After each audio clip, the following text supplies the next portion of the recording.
Many people come to the clinic with breast pain. Breast pain can be due to many reasons. The commonest breast pain is what we call a cyclical breast pain. So, women who have periods, there is a normal physiological change that happens with every cycle.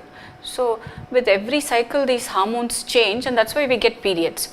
Before periods, many women experience breast pain, both sides, for about 4 to 5 days. Some people even get it for about 10 days before the period. So once the period starts, then this breast pain goes away. So many women learn to identify that their date is due, period date is due only with this onset of breast pain. So this is not considered a disease, this is a normal physiological change which everybody would go through at some point in time during their reproductive life. So some are lucky that they don't have much pain, but some have more pain. So this generally does not require any big treatment. Sometimes not drinking too much caffeine rich fluids like coffee, coke and stuff before the periods helps. Wearing a good supportive bra helps. And if the pain is significant, then using something like Volini gel, topical non-steroidal anti-inflammatory pain relievers. So this helps. So there are some other causes for breast pain.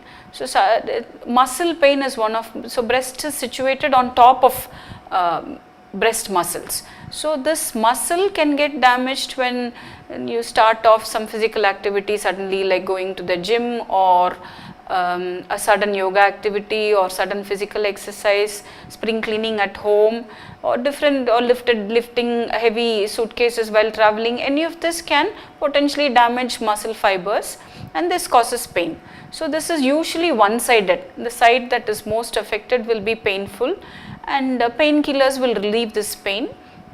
So again, when some people come like that with this kind of symptom, we examine, and if we think that this is the reason for the breast pain, we prescribe painkillers, and they usually get better with it. Sometimes people get breast pain due to an infection.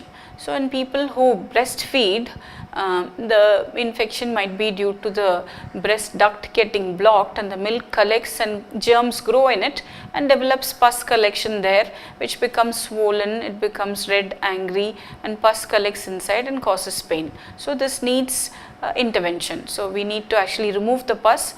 Earlier, before, they always used to operate, give anesthesia and operate to remove the pus, but now with newer technologies, we actually put a needle into it under ultrasound guidance and syringe all the pus out with local anesthesia. So this has some advantages in the sense one does not have to have admission to hospital anesthesia. It's done immediately in the clinic and there is immediate relief, and one can continue breastfeeding after the procedure.